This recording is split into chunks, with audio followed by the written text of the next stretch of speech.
Welcome back. Disasters across the U.S. caused about $115 billion in damage last year. That number coming today from Climate Central. Surprisingly, 2025 was the least costly year for disasters since 2019. Wildfires in Southern California accounted for more than half of the year's total damage. Now we know the question now is, can people afford to rebuild? Many cannot, and the cost of it all is forcing them to start over somewhere else. Your reporter Ashely Sharp connected with families in L.A. 1 year ago. At least one of them is now working to rebuild. Right, Ashely? Yeah, that's right. We reached so many more impacted and evacuated families than we ever thought possible when we were on assignment in LA exactly 1 year ago, thanks to the power of social media.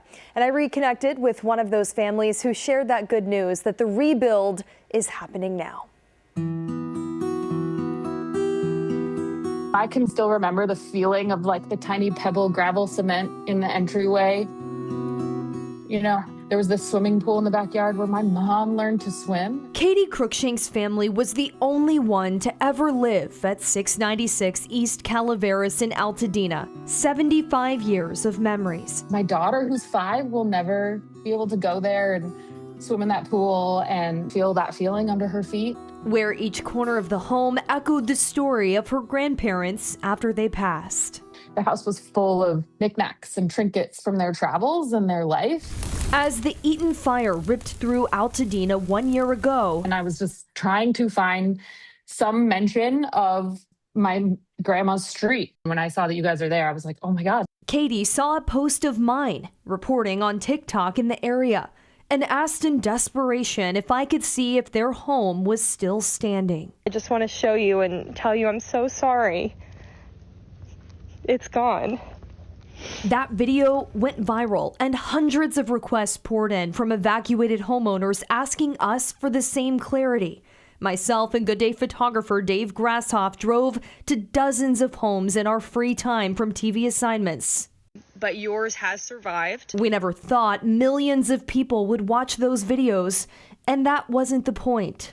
But it reminded us as reporters that humanity comes first. Like, I'll just never forget the sound of my mom's voice when I called her and told her. But, you know, we were able to have closure and move forward. Katie's uncle lived here at the time. It was the only home he ever knew. And with the insurance money, he will rebuild.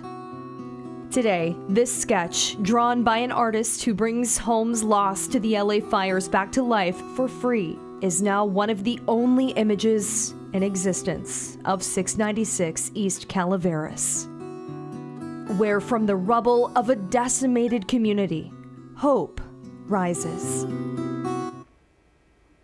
Well, of course, that's one family's story. More than 16,000 homes burned and 31 people lost their lives. And, you know, I've actually kept up with Katie quite a bit over the past year. And, you know, we always talk about, you know, when you lose your house in a fire, a lot of people will say, it's just stuff. Thank goodness everybody survived, which of course is true. But what you don't think about is the handwritten cards that you've kept, the photos that you'll never get to see again, you know, the wedding dress of your grandmother that was saved. And it's just the ornaments you made as a kid. I mean, it's just all of those things that, you don't have a place to go back to revisit those memories and to touch them and see them. And so I think that's what, I mean, thousands and thousands of families across LA dealt with. And I mean, in our neck of the woods too, right? Yeah. When we experience wildfire as well. But, you know, it's heartbreaking to connect with those families and to see still the struggles that they have now. And then they didn't even know if anything had made it. They were just stuck on the outside, really relying on reporters for you to go in and look. Well, we all cover so many stories over the years, and this one has to just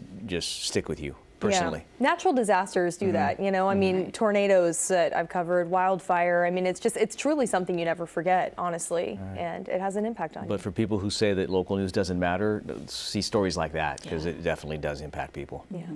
Ashely, thank you.